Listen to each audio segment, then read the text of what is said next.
चलो बच्चों देखिए नेक्स्ट क्वेश्चन, अगला क्वेश्चन है हमारे पास क्वेश्चन नंबर 20। पढ़ते हैं इसको, क्या कह रहा है। Given the linear equation 2x plus 3y minus 8 is equal to 0। हमें एक लीनियर इक्वेशन दे रखी है 2x plus 3y minus 8 is equal to 0। Right the linear equation in two variables. ठीक है, टू वेरिएबल्स में हमें एक लीनियर इक्वेशन लिखनी है सच दैट, जो कि हमारी फुलफिल करे, such that the geometrical representation of the pairs of form is parallel lines. जो कि हमारी क्या करे, एक ऐसी एक लीनियर इक्वेशन लिखो दो वेरिएबल के साथ में। ठीक है, एक ऐसी लीनियर इक्वेशन लिखो दो वेरिएबल के साथ में, जो ज्योमेट्रिकली रिप्रेजेंटेशन अगर हम करें तो पेयर, उन दोनों लीनियर इक्वेशंस का पेयर क्या करे, एक पैरेलल लाइन बनाए। क्या बनाए, एक पैरेलल लाइन बनाए। देखो पैरेलल लाइन बनाने के लिए हमें सिचुएशन कंडीशन पता होनी चाहिए, है ना, कि क्या होती है ना। तो देखो हमने अभी बताया था, इससे पहले हमने एक क्वेश्चन किया था, उसमें भी हमारे पास इंटरसेक्टिंग लाइन रिप्रेजेंट करने का हमने पूछा था। एक इक्वेशन बनाई थी जिसमें हमें इंटरसेक्ट लाइन बताना था, बट यहाँ पे हमें पैरेलल लाइन बताना है। देखो अगर मैं ऑब्जेक्टिव को देख के इस क्वेश्चन को करूं, ठीक है, अगर तो ये ऑब्जेक्टिव में आता है, अगर ये ऑब्जेक्टिव में इस तरीके से क्वेश्चन मिले, अगर मैं ऑब्जेक्टिव को देख के करूं, तो मुझे सॉल्यूशन करने की कोई जरूरत नहीं है, मैं डायरेक्टली आंसर टिक कर दूंगा।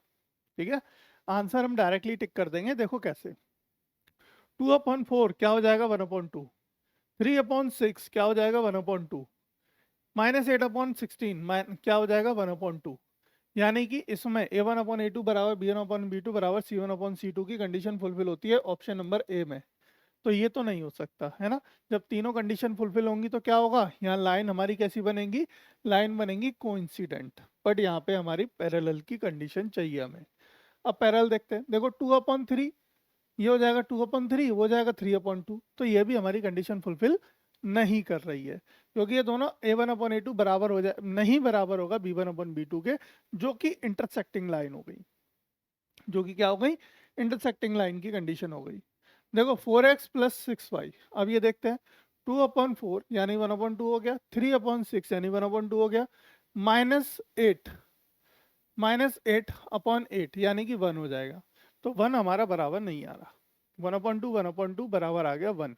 तो ये कंडीशन बन गई, यानी कि सी कंडीशन आपकी फुलफिल कर रही है इस कंडीशन को। हमारा option number C right answer है। कौन सा right answer, option number C है। ठीक है, तो ये तो हमें पता चल गया इस तरीके से। अगर ये क्वेश्चन आपको 2 नंबर में मिलता है, ऑब्जेक्टिव में ना देकर, ऑब्जेक्टिव आपका 1 नंबर का होता है, अगर 2 नंबर में मिलता है तब आप इस क्वेश्चन को कैसे करेंगे। ठीक है, तो देखो कैसे करेंगे। इसके लिए हम लिखा देते हैं पहले, for any pair of linear equation, हमारी पेयर ऑफ लीनियर इक्वेशन देखो कैसी हो सकती है, a1x plus b1y plus c1 बराबर 0, a2x plus b2y plus c2 बराबर 0। ये दो इक्वेशन हो सकती है पेयर ऑफ लीनियर इक्वेशन, है ना। अब इन दोनों इक्वेशन के लिए हमारी कंडीशन, हमने 3 कंडीशन बताई थी, 3 कंडीशन हमने लिखाई हैं आपको, ए बी और सी। मैं बार बार इसलिए लिखा रहा हूँ बेटा, देखो ताकि आपको बिल्कुल एकदम ना दिमाग में ये चीजें छप जाएं। ठीक है, एक कंडीशन होती है A1/A2 जब बराबर ना आए किसके, B1/B2 के, पहली कंडीशन। दूसरी कंडीशन, जब A1/A2, ठीक है, बराबर आए किसके, B1/B2 के, पर बराबर ना आए किसके, C1/C2 के। दूसरी कंडीशन ये हो सकती है ना। एक कंडीशन होती है हमारी क्या, A1/A2 बराबर आए किसके, B1/B2 के, और फिर से बराबर आए किसके, C1/C2 के, यानी बराबर ना आए। ये बराबर वाली ऊपर हो गई, यहाँ बराबर नीचे नहीं है।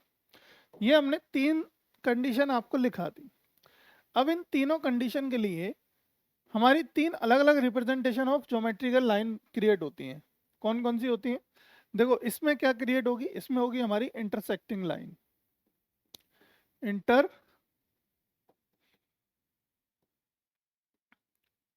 इंटरसेक्टिंग लाइंस हमारी लाइंस कैसी बनेंगी बेटा, इंटरसेक्टिंग लाइंस बनेंगी, ठीक है। चलिए, और यहाँ पे कैसी बनेगी, यहाँ बनेगी हमारी, देखो कौन सी, कोइंसिडेंट लाइन, कोइंसिडेंट लाइंस, ठीक है बच्चे, कोइंसिडेंट लाइन बनेंगी। और यहाँ कैसी बनेंगी, यहाँ बनेंगी हमारी इंटरसेक्टिंग लाइन, कोइंसिडेंट लाइन, और ये बनेगी हमारी बेटा कौन सी, पैरेलल लाइन, ठीक है। ये हमारी कंडीशन है किसकी, पैरेलल लाइन की। तो ये 3 कंडीशन हमने लिखाई है आपको, है ना। ये 3 कंडीशन हमने बताई हैं आपको, लिखाई भी है, कई बार ही बता चुके हैं, और हर बार क्वेश्चन में हम कोशिश कर रहे हैं कि आपको बता ही रहे हैं, ठीक है। तो ये 3 कंडीशन जब बनेगी, अब हमें कौन सी कंडीशन के लिए लाइन चाहिए, पैरेलल लाइन के लिए चाहिए हमें कंडीशन। तो पैरेलल लाइन की कंडीशन क्या होती है, a1/a2 बराबर b1/b2 आए बट बराबर c1/c2 ना आए, ठीक है। तो ऐसी हमें एक इक्वेशन क्रिएट करनी है। चलो देखो, ऑप्शन के हिसाब से तो आपको आंसर आ चुका है, बट हम थोड़ा सॉल्यूशन करने के हिसाब से बता रहे हैं कि सॉल्यूशन जब आ जाए क्वेश्चन अगर आपका 2 नंबर में, तो आप कैसे इसको लिख कर आएंगे, वो तरीका देखो, है ना। गिवन है हमें, गिवन इक्वेशन देखो क्या दे रखी है हमें, गिवन इक्वेशन क्या है हमारे पास, 2x plus 3y minus 8 equal to 0, ये हमें इक्वेशन दे रखी है, ठीक है। चलो बहुत खूब, अब यहाँ पे इक्वेशन है हमारे पास, अब इस क्वेश्चन में देखेंगे, सो ऑन कंपेयर, अगर हम इसको कंपेयर करें इस स्टैंडर्ड इक्वेशन से, तो हमें a1 की वैल्यू मिलती है क्या, देखो a1 मिलता है हमें 2, और b1 मिलता है हमें क्या, b1 b1 मिलता है हमें 3। अब हमें एक तरीका तो है कि मैं दोनों की वैल्यू क्या रख दूं, समान रख दूं, एक जैसी, यानी a1 को भी 2 रख दूं और b1 को भी 3 रख दूं, और तीसरी c1 कोई ऐसी वैल्यू रख दूं जो इससे मैच ना करे, जो इससे मैच ना करे, यानी कि कोई भी लिख दो, जैसे 2 लिख दिया मैंने सपोज, तो 2 तो मैच कर जाएंगी आपस में अपॉन में, पर एक मैच नहीं करेगी, तो कंडीशन फुलफिल हो जाएगी उस केस में, है ना। उस केस में हमारी क्या हो जाएगी, कंडीशन फुलफिल हो जाएगी। बट यहाँ पे अगर हमें जैसा कि ऑब्जेक्टिव दे रखा है, अगर हम उसको मान लेते हैं, उसी को लेके चल लेते हैं, ठीक है, जैसा कि ऑब्जेक्टिव हमें दे रखा है, तो ऑब्जेक्टिव में जिस तरीके से हमें दी है उसी तरीके से हम मान लेते हैं। So considering, so now here देखो, सो कंसिडरिंग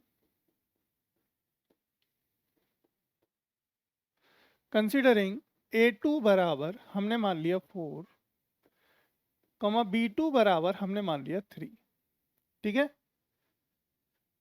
3, एंड c2 बराबर हमने मान लिया क्या, -8, -8 ही मान लिया, जो जैसा है वैसा ही मान लिया हमने इसको, और उनको बढ़ा दिया, है ना। उनको हमने क्या कर दिया, 2 से मल्टीप्लाई कर दिया है, ये 6 है, सॉरी ये 3 नहीं है हमारे यहाँ पे, ये हमारा क्या है यहाँ पे 6, तो C2 क्या मान लिया हमने, -8 मान लिया, ठीक है। तो will satisfy the condition, will, ये वैल्यूज हमारी क्या करेंगी, विल सेटिस्फाई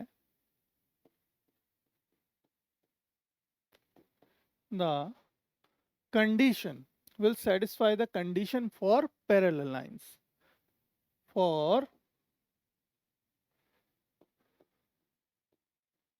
parallel lines, हमारी पैरेलल लाइंस के लिए क्या करेंगी, हमारी कंडीशन फुलफिल करेंगी, ठीक है। पैरेलल लाइंस कंडीशन फुलफिल हो जाएंगी, जब पैरेलल लाइन कंडीशन फुलफिल हो जाएंगी तो हमारी इक्वेशन क्या बन के आई, इक्वेशन बताओ क्या बन के आई, ठीक है। इक्वेशन देखो, पहले तो इक्वेशन ही हमें चेक ही कर लेते हैं, चेक कर देते हैं, देखो a1/a2 बराबर चेक करना है b1/b2 के,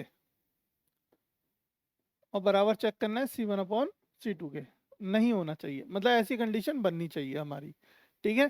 तो ऐसी ही बनेगी, देखो वैल्यू पुट करके देखो, वैल्यू पुट करो, a1 की वैल्यू कितनी है, देखो 2, यहाँ हमने मानी है 4, ये 3, यहाँ मानी हमने 6, ये हमारी कितनी है -8, और ये हमने कितनी मानी -8। अब देखो यहाँ पे क्या हुआ, 2 से एक बार कटा, 2 से 2 बार कटा, 3 से एक बार कटा, 3 से 2 बार कटा, 8 से एक बार कटा, 8 से एक बार कटा, माइनस से माइनस कट गया, 1/1 यानी 1 आ गया। ये क्या आया 1/2, बराबर आया किसके 1/2 के, बट बराबर नहीं आया क्योंकि यहाँ पे आया 1, क्योंकि यहाँ आ गया हमारा 1। तो ये कंडीशन फुलफिल नहीं हुई, मतलब बाद वाली। तो ये क्या हो गया इसका मतलब, इसका मतलब हो गया हमारा क्या, कि कैसी लाइन बनेगी हमारी, पैरेलल लाइन बनेगी। Therefore the another linear equation is, अब लिख दीजिए, therefore the another equation, another equation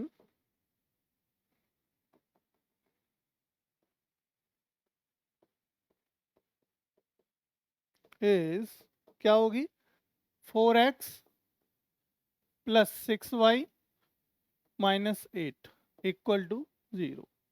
ये हमारी आ गई, ठीक है। ये मैंने ऑब्जेक्टिव को मैच कराते हुए किया है, अन्यथा इसकी जगह मैं बहुत सारी इक्वेशन क्रिएट कर सकता हूँ जो इस कंडीशन को फुलफिल ना करें, मतलब ये बारी हमारी कंडीशन बन जाए। ऐसी कंडीशन बनाने के लिए आप बहुत सारी वैल्यू अलग अलग ले सकते हो और उसकी इक्वेशन को फॉर्म कर सकते हो जो पैरेलल लाइन क्रिएट करेगी, ठीक है। समझ में आ गई बात आपको। देखो पैरेलल लाइन कंडीशन चेक करने की बात, कंडीशन हमने क्वेश्चन कर लिए, हमने पैरेलल लाइन क्रिएट करने के लिए इक्वेशन बना दी, और जब इक्वेशन दे रखी है तो हमने ये भी देख लिया कि पैरेलल लाइन बनाएगी कि नहीं बनाएगी, ठीक है। हमने हर तरीके से तोड़ मरोड़ के, मतलब हर तरीके से क्वेश्चन को समझ लिया और कर लिया, ठीक है।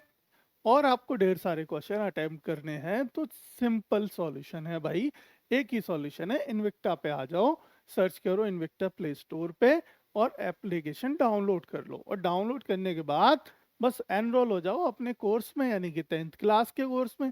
10th में एनरोल हो जाओ, आपको ढेर सारे क्वेश्चन मिलेंगे और तैयारी मिलेगी एग्जाम के लिए, ठीक है। तो जो क्वेश्चन हम करा रहे हैं, एक भी क्वेश्चन बाहर नहीं मिलेगा, सब क्वेश्चन यहीं से आएंगे, ठीक है।